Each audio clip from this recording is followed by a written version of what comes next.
esmagado por causa das nossas iniquidades. E o castigo que nos trouxe a paz estava sobre ele, e pelas suas pisaduras fomos sarados.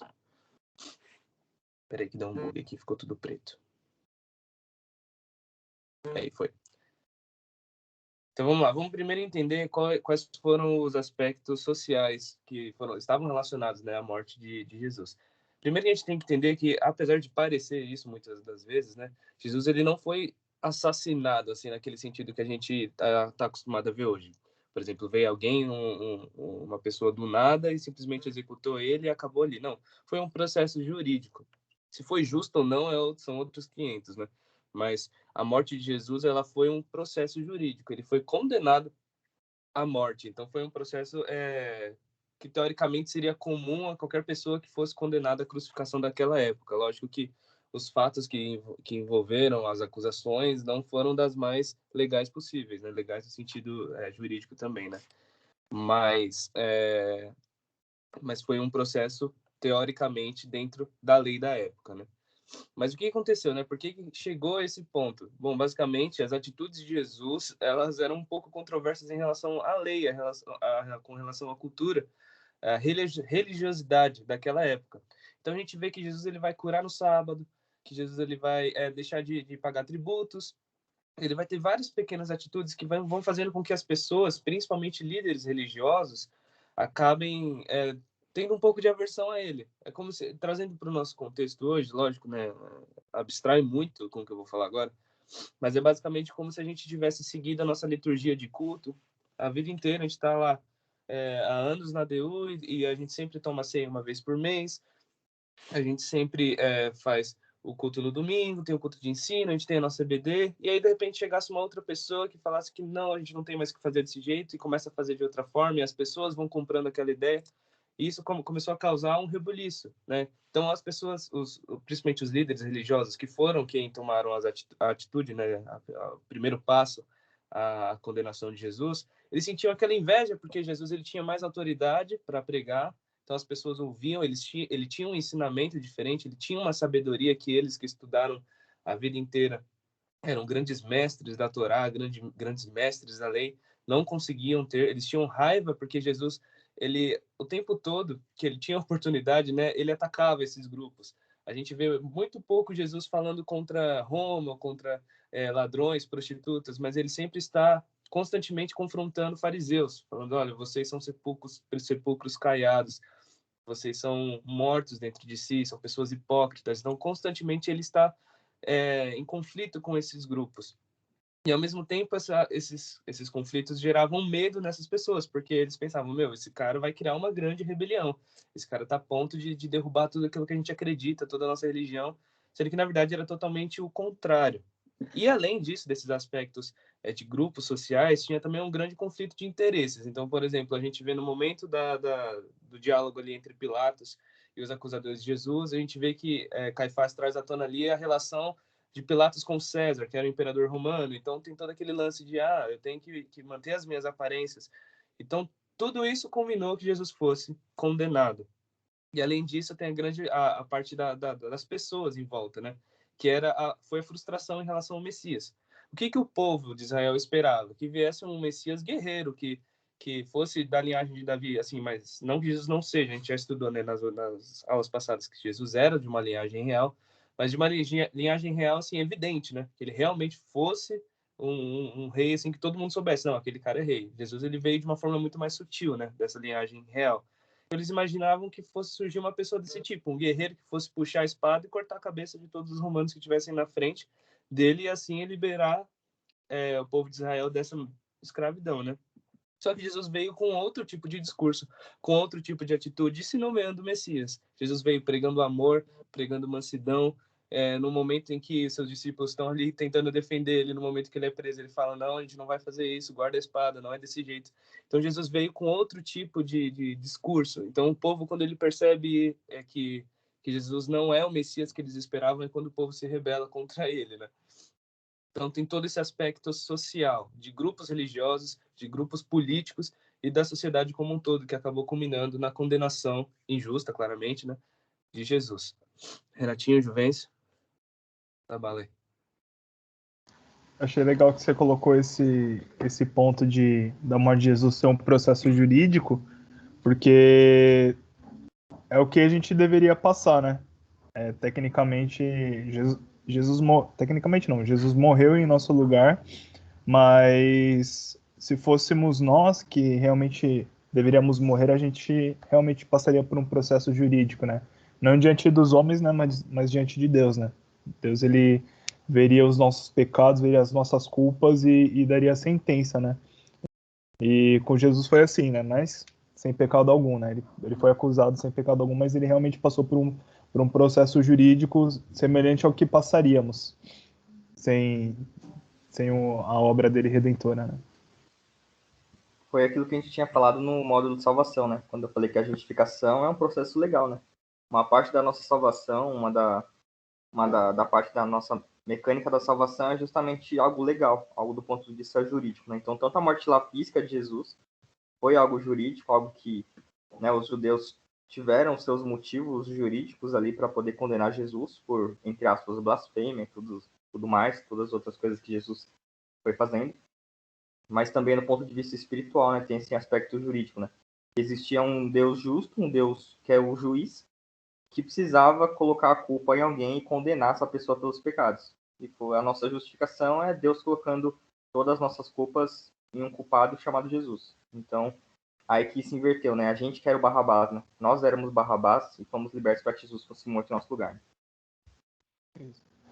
Ainda sobre sobre esse terceiro ponto aí, inveja, raiva e medo por parte dos grupos sociais, acho que o que mais pegou na perseguição contra Jesus foi o fato dele, dele perdoar pecados, né? Acho que foi o que mais pegava, assim, porque toda vez que Jesus perdoava o pecado de alguém, os fariseus já vinham e falavam, ele tá blasfemando, ele se diz Deus, né?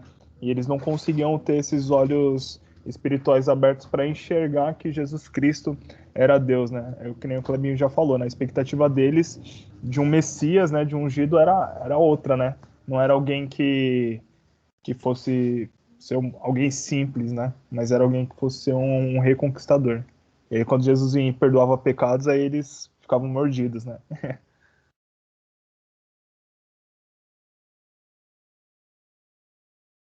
Exatamente. Bom, vamos partir. Então, agora, aspectos históricos. Lógico, né? Aspecto social, histórico, quem vê pensa que eu sei de exatamente o que seja isso, né? Mas foi o jeito que eu achei mais legal para a gente dividir tudo isso. Então, vamos lá. A prisão, a condenação e a morte de Jesus aconteceu na véspera da Páscoa. Não foi na Páscoa em si, né? A galera faz um pouco de confusão referente a isso, mas foi antes da Páscoa. Porque eles não queriam que Jesus morresse na Páscoa. Isso aconteceu antes, esse processo, né, da morte de Jesus foi tão rápido, tão acelerado, porque eles não queriam que Jesus morresse na Páscoa, né?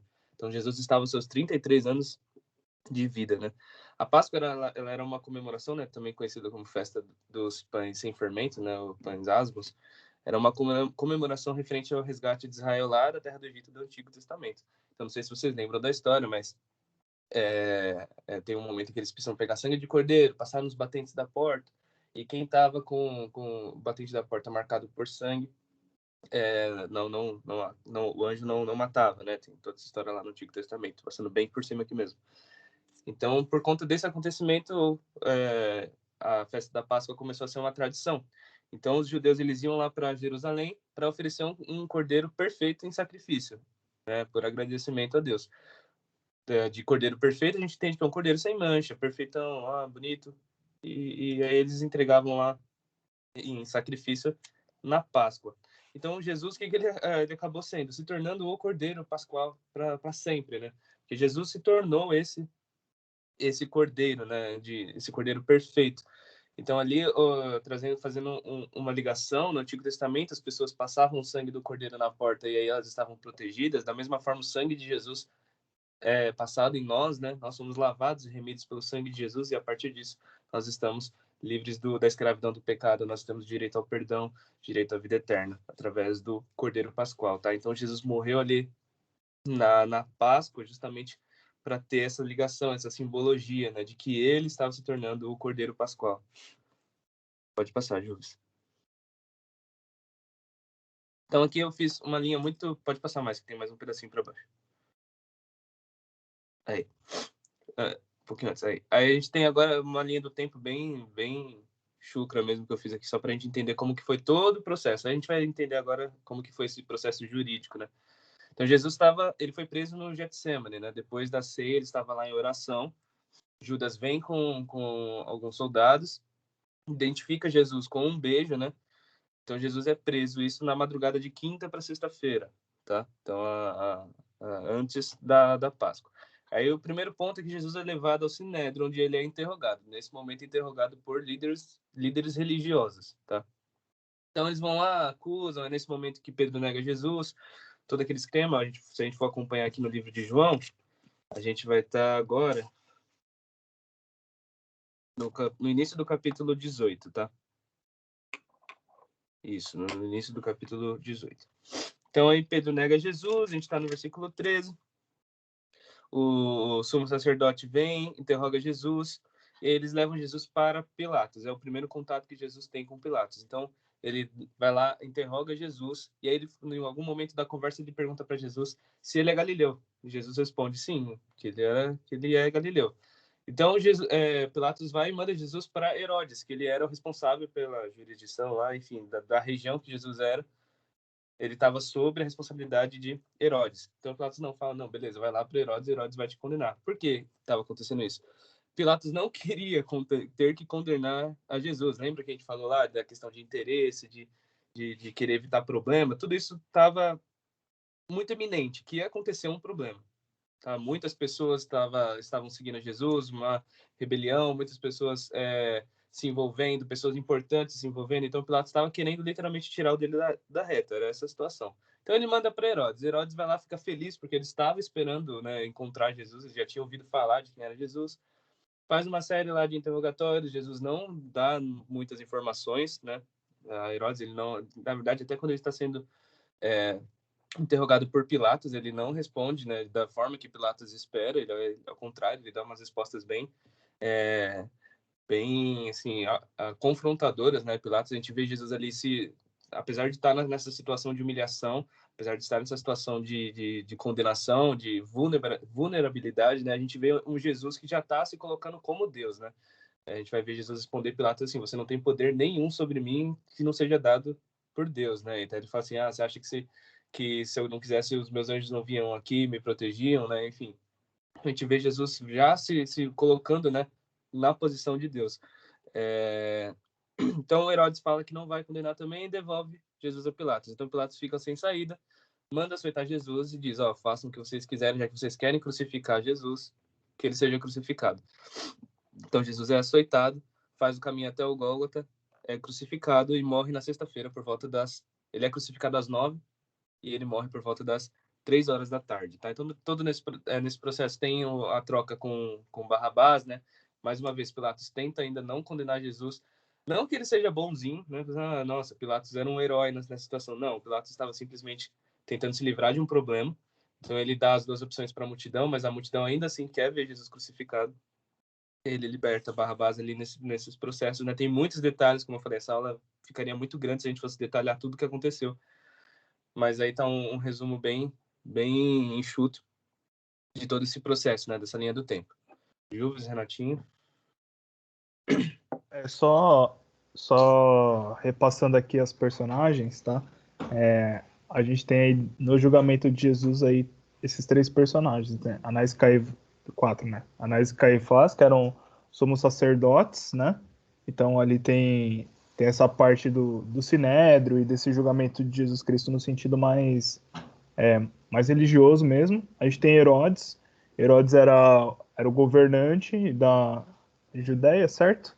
Que ele estava lá porque o Império Romano colocou ele lá, né? Então, embora ele tivesse governando a região ali, ele não, nem judeu ele era, para começar, né? A gente já até viu isso daí.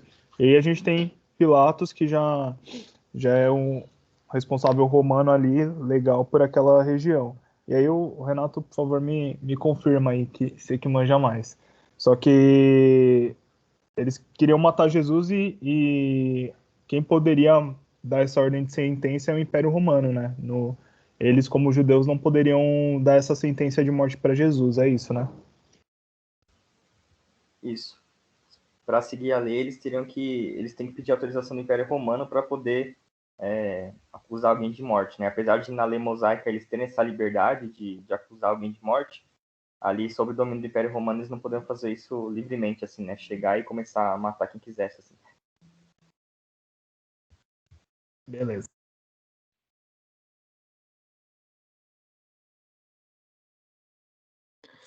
Beleza, agora vamos entender como foi o processo de morte de Jesus, né? Agora não só no que aconteceu, mas como aconteceu, né? Então, primeiro, Jesus não morreu de uma forma qualquer. Não só, agora falando do aspecto humano, tá? Não estou dizendo ainda do aspecto espiritual, né? Não foi uma morte qualquer do aspecto espiritual. Mas não foi uma morte qualquer porque a morte por tortura romana sempre foi terrível, né? Se a gente for pesquisar na história, os romanos foram assim pioneiros e os caras mais criativos que existiram para torturar pessoas. Então ela foi uma morte extremamente violenta, extremamente dolorosa, uma morte que, assim, acho que poucas se comparam ao tanto que Jesus sofreu no seu processo de morte, tá? Então, desde o Getsemane, a gente tem um médico aqui, né, Dr. Renato, que vai poder falar com muito mais propriedade sobre esses aspectos. Mas Jesus já no Getsemane, ele estava exposto a um grande estresse, né? A gente sabe que o momento que ele soa sangue é o rompimento dos vasos, né? Devido à tensão ou hipertensão, né? Que ele estava passando ali. Então, Jesus estava sobre o nível de estresse gigantesco já lá no jardim, né? Quando ele já estava percebendo que o momento era chegado, né? O momento dele realmente se oferecer em sacrifício. Então ali, quando ele é preso, ele já estava já um pouco mal, né? Vamos colocar assim. Então todo o caminho que Jesus percorreu até o Sinédrio, do Sinédrio até Pilatos, de Pilatos até Herodes, todo o caminho ele foi sendo espancado, constantemente sendo espancado. Então ele apanhava de soldados, cuspido, blasfemado, né? Não foi só umas ofensas verbais, aliás, ofensas físicas, né? Agressões físicas, foram também agressões verbais. Então ele era constantemente humilhado, xingado, desafiado, né? Pelas pessoas que estavam em volta. Então todo esse processo ele foi essa madrugada inteira, né? Ele foi sendo espancado e andando para lá e para cá e lógico, sem comer, sem beber. Então tudo isso vai refletir lá na crucificação, tá? Então, todo esse processo ele já estava sendo fragilizado. Quando Pilatos manda que Jesus seja açoitado, aí já entra numa outra parte. O açoite romano ele era feito com vários instrumentos, mas por padrão ele era feito por um instrumento chamado flagrum, que é esse da foto que vocês estão vendo, que era um cabo de madeira com várias tiras de couro em forma de trança, que tinham pedaços de ossos de animais e chumbo, bolas de chumbo nas pontas, tá? Então, o que isso fazia? Causava, primeiro, uma lesão pela bolinha de chumbo, né? Então, acabava até, em alguns casos, quebrando ossos, mas não aconteceu isso com Jesus, a gente sabe, né? Por conta até de uma profecia, né? O cordeiro precisava ser perfeito, então não poderiam quebrar os ossos de Jesus. Então, não aconteceu isso, mas poderia acontecer, né? Por conta das bolinhas de chumbo. Então, além de causar hematomas, né? Machucados pela força do impacto das bolinhas de chumbo, as tiras de osso elas rasgavam a pele, né? Elas não cortavam, elas dilaceravam. Então arrancava a pele, arrancava músculo, cortava vaso sanguíneo. Então muitas das vezes as pessoas morriam no açoite romano já. Elas nem chegavam a terminar a sentença, porque o açoite ele era já antes da crucificação, né? Todos que eram crucificados eram açoitados. Alguns nem chegavam a ser crucificados por conta do açoite tão severo que acontecia, tá? Então a pessoa era exposta ali numa espécie de tronco, né, de um pedaço de madeira, era amarrado, ele era açoitado ali e do corpo todo, tá? E o sentido também que o chicote batia, né, eles faziam como que fosse de baixo para cima, tá? Para que causasse justamente esse efeito de arrancar a pele da pessoa, né? Então era algo totalmente animalesco, uma coisa totalmente sobre-humana. A dor que isso causava devia ser lancinante. E considerando que Jesus já estava apanhando há horas, estava sem comer, estava sem beber, já estava em um nível de estresse gigante, como a gente já tinha visto, foi provavelmente a hora ali de mais desespero, né, para Jesus, no aspecto humano, né? O Juves, Renatinho. Renatinho, manda aquela braba de médico agora, né? Não tem nem muito o que falar, mano. Você falou tudo. É que É o isso Renato mesmo, tá, Ainda tá esperando pra parte da crucificação, que ele vai dar aquela amarrada, entendeu? Entendi. Ah, tá.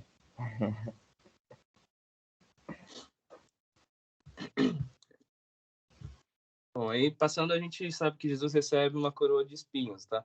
Então, na Bíblia a gente não tem ideia, né, do qual tipo de planta foi usado, né? Mas como a gente sabe que Jesus era da Palestina, né, que ele estava ali em Jerusalém, que é uma área de forte calor, né? Então, as plantas que têm espinhos nessas áreas, os espinhos costumam ser maiores, né? Então, a gente pode, com certeza, afirmar que não eram espinhos de uma roseira, né? Eram uns espinhos, com certeza, grandes e muito afiados. Então, ele é colocado na região da cabeça de Jesus, onde é uma das regiões mais com mais vascularização, né, do corpo humano. Então, ali Jesus também já começou a perder muito sangue nesse processo.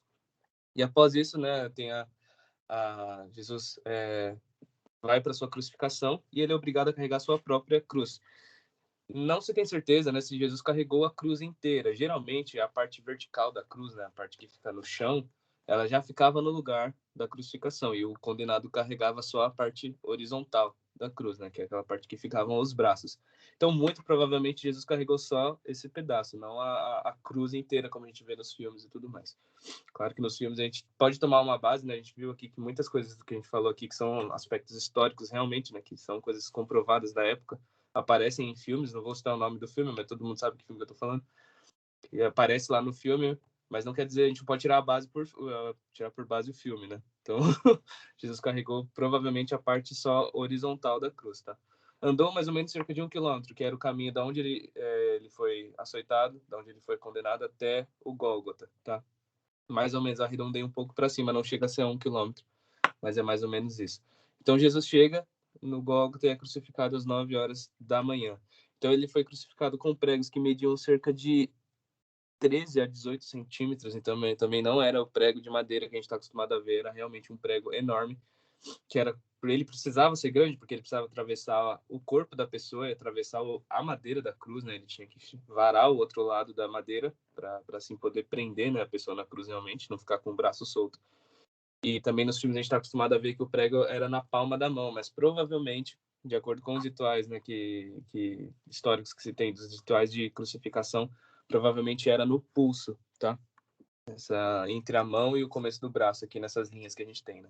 Muito provavelmente é ali que é inserido o prego. E tudo isso tem toda uma ciência anatômica do mal para ter uma razão de ser. Não é porque é o lugar mais fácil, não. É porque é o lugar que doía mais. O Renatinho pode até falar mais do que isso, porque eu estudei muito pouco na faculdade disso. Mas existe um nervo que passa nessa região, né? Tá certo, Renatinho? Eu ia falar justamente disso. Cara, pra pensar na dor que deve ser, porque eles têm a imagem aí, bem a do meio que tá na foto, tem as duas artérias, né? Artéria radial e artéria lunar. Eles evitavam essas duas artérias justamente para a pessoa não sangrar muito, porque se ela sangrar muito, ela morre muito antes. Então, o intuito é prolongar, né, a dor da pessoa para que ela viva mais tempo, para que sofra mais. E se você coloca o prego bem no meio, vai ter esse nervo medial aí, que na verdade, não sei se vocês já ouviram falar do túnel do carpo. Lembra que tem uma doença chamada síndrome do túnel do carpo, que é essa coleção de nervos que se passa bem no meio aí do punho. E a pessoa que tem síndrome da túnel do carpo, a pessoa ela sente muita dor quando movimenta a mão, é uma pessoa que não consegue dobrar a mão, uma pessoa que sente o dia inteiro a mão queimando, o braço queimando. Não sei se vocês já sentiram alguma vez que vocês estavam tipo de mau jeito, aí vocês foram esticar o corpo e deu um choque em algum lugar, sabe? Deu um choque na perna, deu um choque no braço, deu um choque no cotovelo, alguma coisa assim.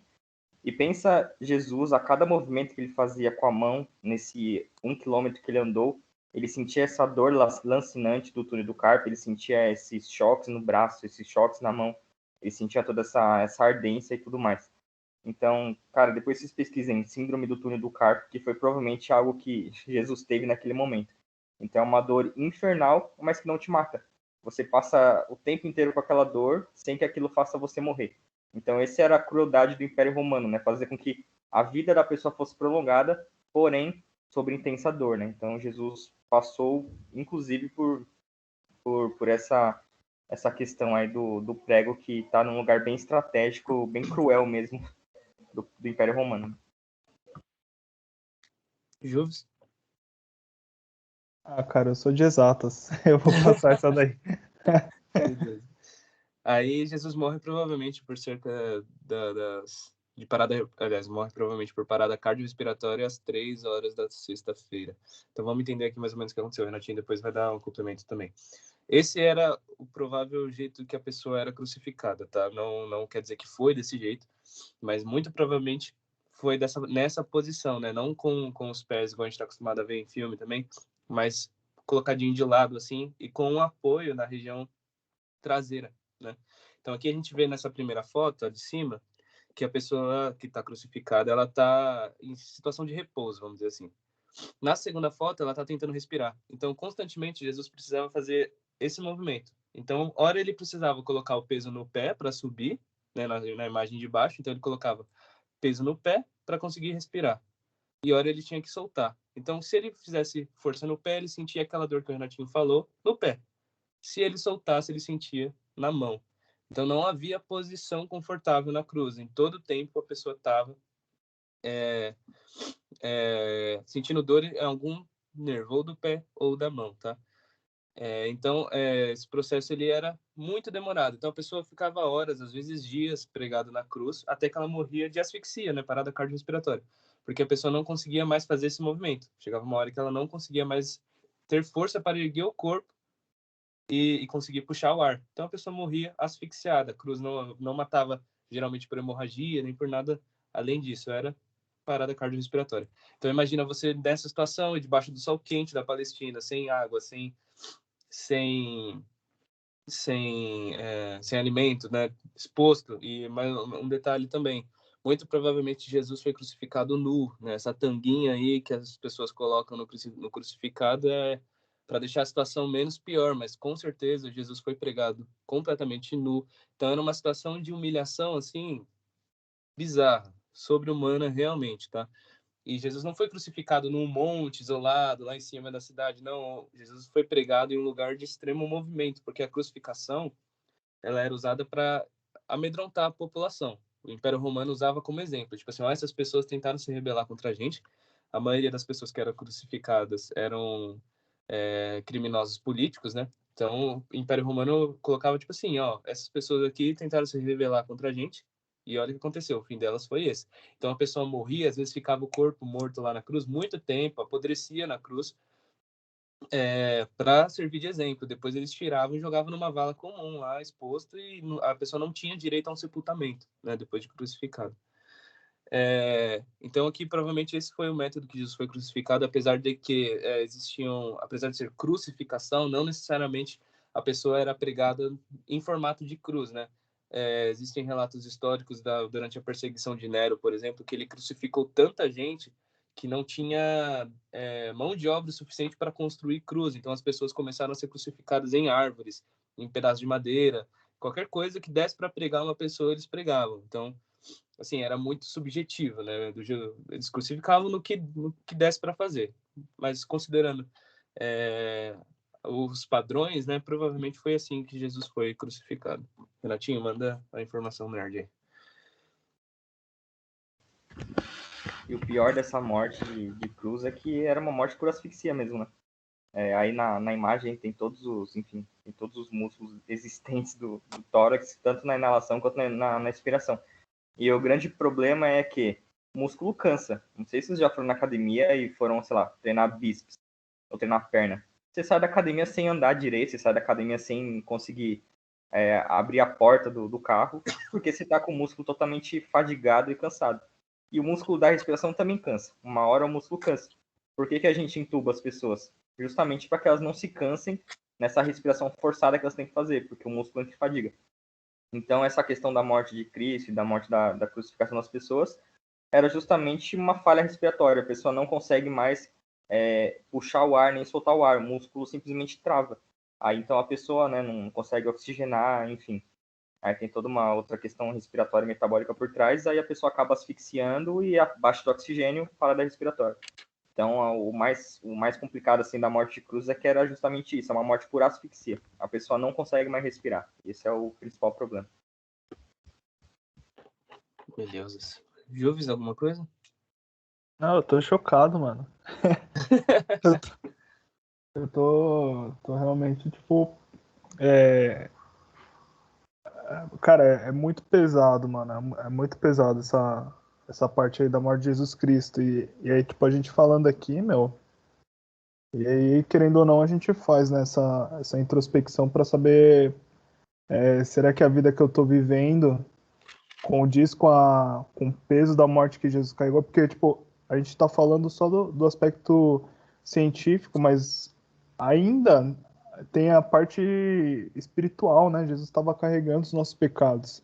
Naquele momento, Deus vira o rosto para Jesus por conta dos pecados que ele estava carregando, né? Então é uma cena horrorosa, né? E hoje a gente vive uma vida tão Nutella, cara. E, poxa, a gente precisava viver uma vida realmente mais adequada com o sacrifício que Jesus sofreu naquela cruz, né?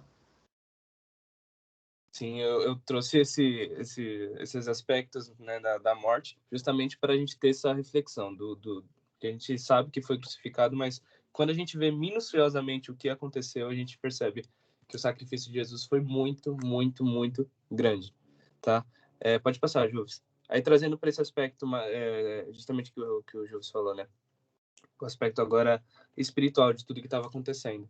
Então, talvez a dor que Jesus estivesse sentindo, apesar de, igual a gente está falando, ser uma dor lancinante, uma dor perturbadora, eu imagino que talvez não seja o que estava mais afligindo ali Jesus, porque a gente não vê em momento nenhum Jesus reclamar da dor. Ele fala assim, nossa, eu não, ou, por exemplo, dizer que ele pediu para parar, ou que ele pediu socorro. A gente não vê nenhum registro disso. O que a gente vê é que ele, em um momento que ele está crucificado, ele clama e diz, Eli, lama sabachthani, né? Que a gente sabe o que quer dizer, Deus meu, por que me desamparaste? Foi o que o Rodrigo falou. Então, eu imagino que o que mais estava afligindo Jesus naquele momento era estar perdendo a santidade, né, dele, querendo, no sentido assim, de que o pecado estava sobre ele. Então, naquele momento, ele estava carregando todos os pecados da humanidade, de que vieram antes e viriam depois dele. Então, a ponto de que Deus, né, Deus Pai, não conseguia mais olhar para o seu filho, porque a gente sabe que o pecado ofende a Deus, Deus repudia o pecado. Então Deus olhava para Jesus e o que ele via era pecado. Ele não via mais o Filho Santo dele perfeito, o Cordeiro Imaculado. Ele via pecado, pecado, pecado. E um pecado que Jesus não havia cometido. E sim um pecado que era o meu pecado, o pecado que é o seu pecado. Então Jesus ele estava carregando nos seus ombros muito mais do que o peso do corpo dele na cruz, mas o peso de uma condenação de morte espiritual, né? E somente ele poderia fazer isso. Se fosse qualquer outra pessoa, não teria como, né? Porque uma vez me perguntaram assim, nossa, mas por que Jesus precisou sofrer tanto? Por que Jesus não morreu, sei lá, de uma doença terminal, morreu velhinho, e aí o sacrifício poderia ser feito? Não, porque a gente sabe que em Hebreus está escrito que se não tem derramamento de sangue, não tem perdão. Então Jesus precisaria vir, ele precisaria ser morto, ele precisaria derramar o sangue dele para que o sacrifício fosse realmente cumprido. Então ali quando ele está na cruz do Calvário, ele toma para ele todos os pecados da humanidade, todos os pecados são depositados nele. Quando ele morre, quando ele expira, quando ele diz está consumado, ou seja, o sacrifício foi consumado, o sacrifício foi feito, todos os pecados foram redimidos. Então quando o sacerdote ia lá uma vez por ano, pegava o cordeiro, levava para o sacrifício, matava, aí todos os pecados do povo estavam perdoados naquele momento, e aí ano que vem tinha que fazer a mesma coisa. Dessa vez Jesus vem, faz esse processo, então todos os pecados estão plenamente perdoados. Nós somos realmente agora livres da escravidão do pecado. Então Jesus ele refaz a ligação de uma humanidade que era inimiga de Deus, uma humanidade pecadora que até então não conseguia se relacionar plenamente com Deus porque o pecado estava lá e não tinha um sacrifício pleno. Agora Jesus faz essa ligação de novo e a humanidade consegue se relacionar com Deus novamente. E a gente vê isso sendo simbolizado no momento que o véu é rasgado de alto a baixo. A gente sabe que o véu do templo era um pedaço de tecido extremamente grosso, que não teria como uma pessoa rasgar, precisa de sei lá quantos bois, tem um negócio assim, ou cavalos amarrados em cada ponta para que o véu rasgasse. Era um tecido de couro enorme, e o véu é rasgado como se fosse um papel de alto para baixo, isso simbolizando o poder de Deus, e Deus dizendo, a partir de agora não tem mais essa separação, vocês têm acesso ao Santo dos Santos, vocês têm acesso a mim, vocês têm acesso novamente à vida eterna ao perdão dos pecados através do sacrifício de Jesus. Tá? Então não é mais necessário vocês virem aqui matar um cordeiro aqui nesse altar, não é necessário mais ter um sumo sacerdote, porque Jesus já foi o sumo sacerdote e agora vocês têm livre acesso.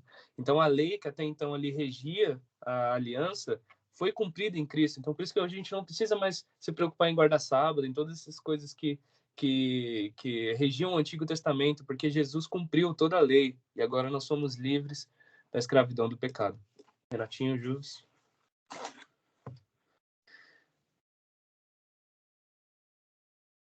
Acho que não, eu não tenho mais nada para falar. Só além de pontuar também, né? Quando Jesus morreu, né? A terra estremeceu ali, né? Falam que pessoas ressuscitaram também, né? Então a gente vê como que esse momento refletiu, se espalhou aí, né? Na natureza, na nossa realidade física, né? O que aconteceu? O véu rasgou, teve um terremoto, teve ressurreição de mortos, então foi um negócio bem cabuloso. Tudo apontando, né, para que isso acontecendo, mostrando que Jesus era realmente filho de Deus. E uma outra coisa que eu estava pensando, a gente falou bastante sobre a questão da morte física, de Jesus e tudo mais. Só que além de todo sofrimento físico de Jesus, foi um sofrimento muito semelhante a outras pessoas que foram crucificadas na época, né? Eles seguiam meio que um padrão. Basicamente, quase todos os crucificados passavam por todo aquele sofrimento físico, né? Mas tem algo que distinguiu Cristo dos demais ali, malfeitores que também eram mortos na crucificação. Foi justamente porque Jesus não passou somente pelo sofrimento físico, mas Jesus passou pelo castigo de Deus, né? Jesus passou pelo ódio de Deus, Jesus passou pela ira de Deus. Lá em Isaías 53 vai falar palavras muito fortes, né, sobre a morte de Cristo. Fala que aprove Deus esmagar a Cristo, fala que aprove Deus moer a Cristo. Então foi uma morte muito dolorosa do ponto de vista espiritual também, que o Rodrigo tinha falado agora há pouco. Então é sempre bom a gente lembrar disso, que quando Cristo morreu por nós, ele não nos livrou apenas da dor física que a gente deveria passar por essa crucificação, mas Jesus também nos livrou da ira de Deus. A ira nossa, o único inferno que a gente vai passar foi a morte de Cristo. Porque é o que eu falei na última aula lá, todos os pecados vão ser pagos, seja em Cristo, seja no inferno. Então, o inferno que estava destinado a cada um que está aqui nessa aula, o inferno que estava destinado a cada pessoa que faz parte da Igreja de Cristo, foi o inferno que Jesus passou naquela crucificação. Então, Jesus Cristo nos livrou da ira de Deus. Isso é algo muito importante de a gente sempre lembrar. Amém. Vamos lá, então Jesus morreu, como a gente já sabe, né? E como eu acabei de falar, o crucificado ele não tinha direito a ser sepultado, mas no caso de Jesus foi diferente, né? Houve um cara gente fina chamado José de Arimateia e outro camarada de Jesus chamado Nicodemos que pediram o corpo dele e foi permitido, né, que Jesus fosse sepultado. E ele foi sepultado num túmulo novo, né? E de uma pessoa que tinha muitos bens. Então, basicamente, Jesus foi sepultado entre os ricos, tá? E aí, como que a gente sabe hoje que a ressurreição de Cristo é um fato, né? Que tem comprovação que aconteceu realmente, não foi um surto coletivo, né? Primeiro, porque a ressurreição dele foi predita. Ponto. Ele falou que ele ia ressuscitar, né? Ele falou que ele morreria e depois de 3 dias ele ressuscitaria. Ponto. Se ele falou, iria acontecer. Segundo fato é o número de relatos e detalhes. Então a gente tem 4, né, livros que falam disso e 4 livros que contam, né, do fato histórico. Depois outros livros da Bíblia que refletem isso. Então a gente tem relatos e muitos detalhes de como isso aconteceu. Detalhes que se conversam, né? Escritos em épocas diferentes. Né? A gente sabe que tem um intervalo de tempo aí entre os evangelhos. E a gente vê que os fatos eles se cruzam, né? Então existe até um historiador chamado Flávio Josefo e ele mesmo diz: existe uma pessoa chamada Jesus que ele veio de Nazaré, ele foi crucificado em Jerusalém e ele ressuscitou e ele apareceu a muitas pessoas. Então é um historiador da época, né?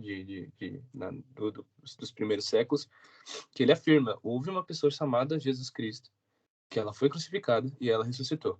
Tá? Então, e primeiro, aliás, terceiro ponto, né? a morte foi um fato. Então, para ele ter ressuscitado, ele teria que ter morrido. Então, é comprovado que ele morreu, tá? Ele não foi, tipo, tirado da cruz em vida, aí forjaram a morte dele, depois ele apareceu vivo de novo, mas na verdade ele não tinha morrido na crucificação, não. Ele foi morto, ele foi sepultado, passaram-se 3 dias, a gente vai falar daqui a pouco sobre esses 3 dias, mas passaram-se 3 dias e aí ele foi ressuscitado, tá?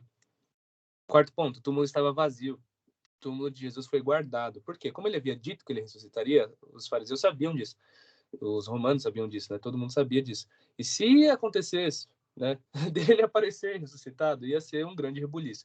Ia surgir o cristianismo, né? Esse era o medo das pessoas. Então o túmulo de Jesus estava guardado para que ninguém roubasse o corpo de Jesus e saísse falando que ele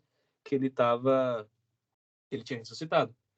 Mas mesmo com o túmulo guardado, Jesus saiu do túmulo, né? Então os 2 soldados que estavam guardando o túmulo de Jesus adormeceram. A pedra, que eu tenho até as medidas aqui na minha Bíblia, mas era uma pedra que media mais ou menos 1,5 m, pesava pra caramba, foi tirada e Jesus simplesmente saiu e o túmulo estava vazio. E não tinha rastros, não tinha evidências que o corpo havia sido roubado. Simplesmente o túmulo foi aberto e Jesus simplesmente saiu de lá, tá? Outro ponto é que nós temos muitas testemunhas. Jesus apareceu a muitas pessoas. Então não era só os discípulos que estavam falando, os 12, né? Estavam falando que ele havia ressuscitado, mas muitas outras pessoas continuavam dizendo: Jesus Cristo ressuscitou, Jesus Cristo apareceu depois da sua morte.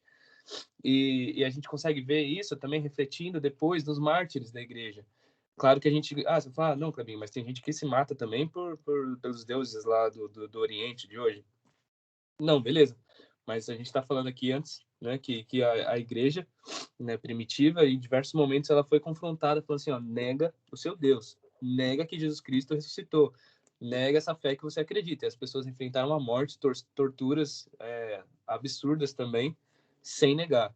Então, para uma pessoa encarar a morte frente a frente, encarar uma tortura assim, com esse sangue frio, ela tinha que ter muita certeza do que ela estava acreditando. Então, existem muitas testemunhas que viram Jesus Cristo depois da sua ressurreição.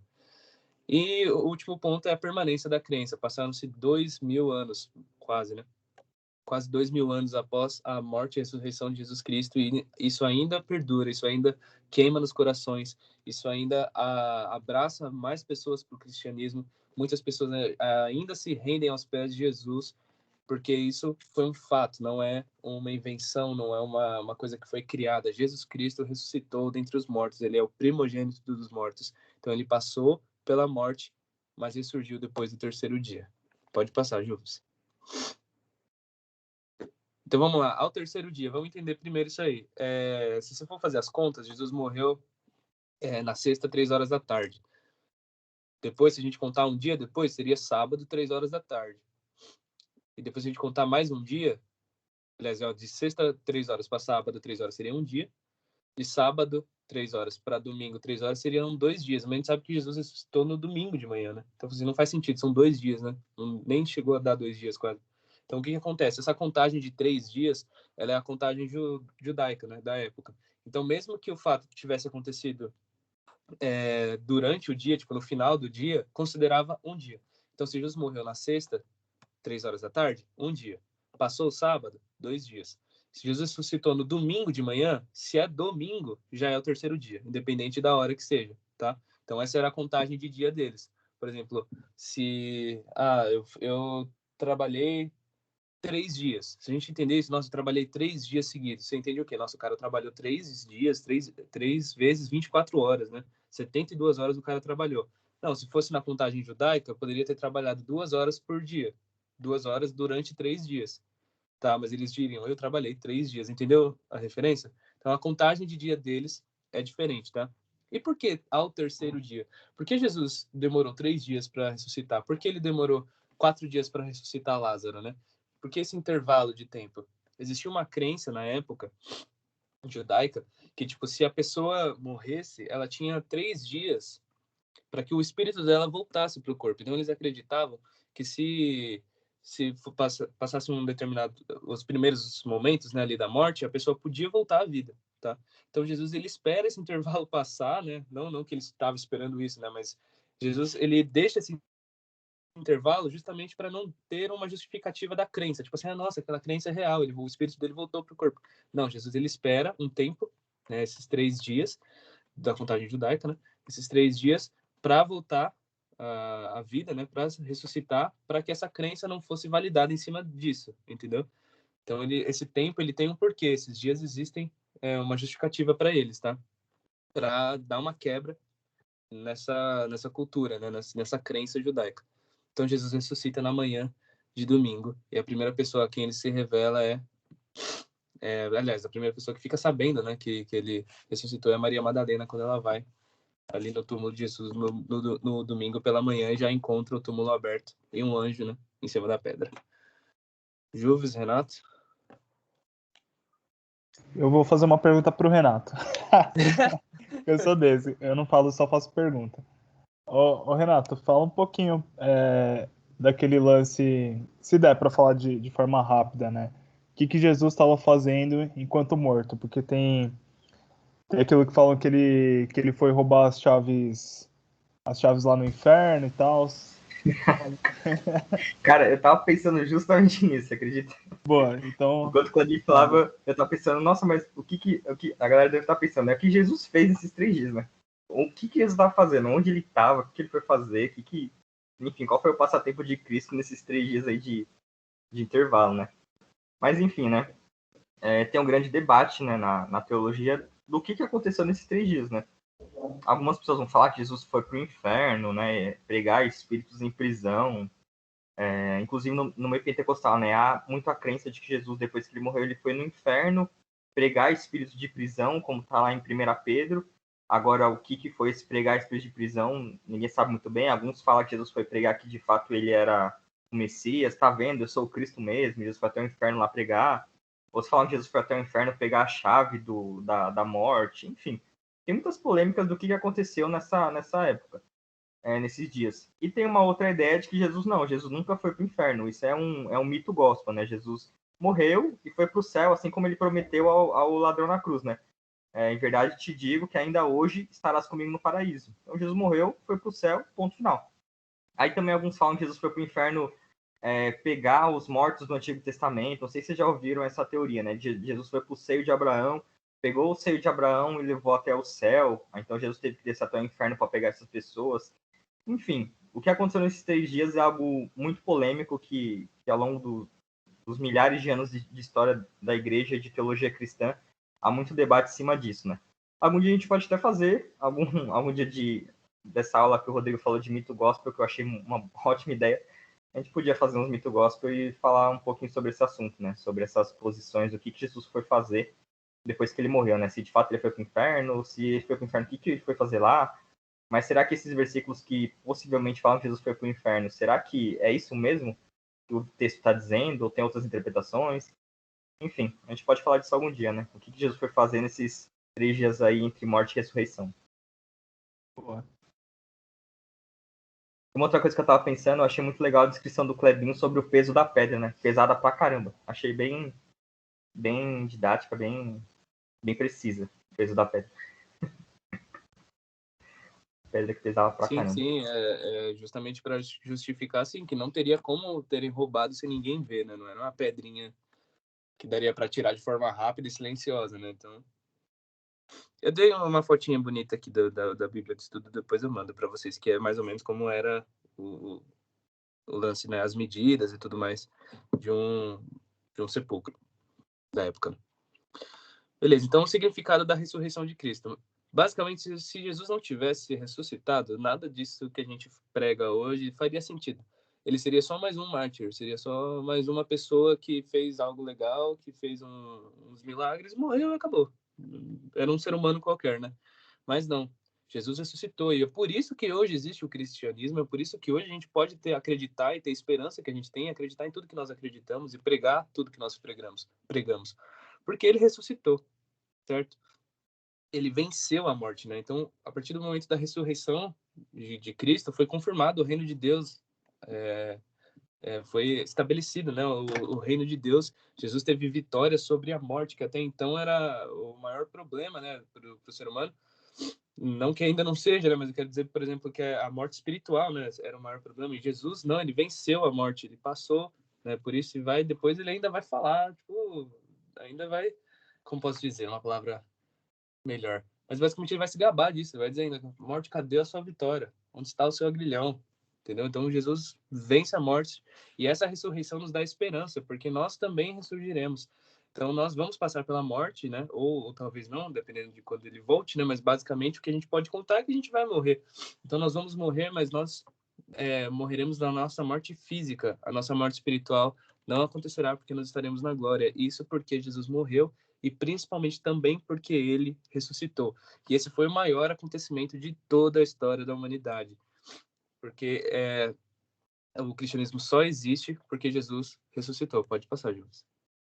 E depois que ele ressuscita, ele ainda aparece para as pessoas durante 40 dias, né? Então ele continua fazendo aparições ali, aqui, aí ajuda, conversa com os discípulos, se alimenta e tudo mais.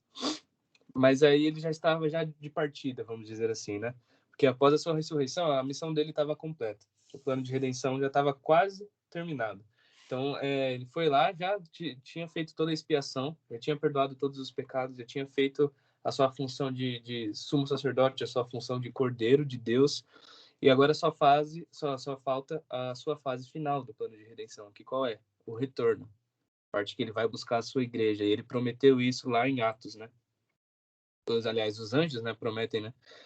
Quando Jesus ele sobe aos céus, os anjos falam para os discípulos que ficaram olhando, né? Imagina, né? Você vendo Jesus subindo, você pensando, meu, eu vi essa pessoa ser crucificada, eu vi ela ressuscitar e agora eu tô vendo ela subir para o céu. E os anjos falam, por que vocês estão olhando? Da mesma forma que esse Jesus está subindo, ele vai voltar. Então, esse foi toda a obra. Essa foi toda a obra de Jesus. Ele veio, morreu uma morte horrenda, espiritualmente e fisicamente falando, ressuscitou, ele venceu a morte, ele venceu o sofrimento, ele venceu a escravidão do pecado que estava sobre nós, subiu aos céus e ele deixou a sua promessa que ele vai voltar. E essa é a nossa expectativa, esse é o porquê nós pregamos. Nós pregamos porque as pessoas precisam aceitar a Jesus, porque elas precisam escapar da ira de Deus. Para escapar da ira de Deus, elas precisam aceitar Jesus Cristo, que prometeu que vai voltar, certo? Então, a missão de Deus, a missão de Jesus, a obra de Jesus foi plenamente cumprida, faltando apenas agora, através da sua graça, da sua misericórdia, nos buscar para ter uma vida eterna agora ao lado dele. Beleza? Juves, Renato, complementos? Eu queria complementar uma coisa só antes do Rodrigo falar sobre essa parte da ascensão. Só fazer uma rápida retificação aqui, tá? Sobre o que eu falei lá, abrindo parênteses, né? Sobre o que eu falei lá do negócio dos 3 dias. A nossa igreja tem uma posição oficial sobre o assunto, tá?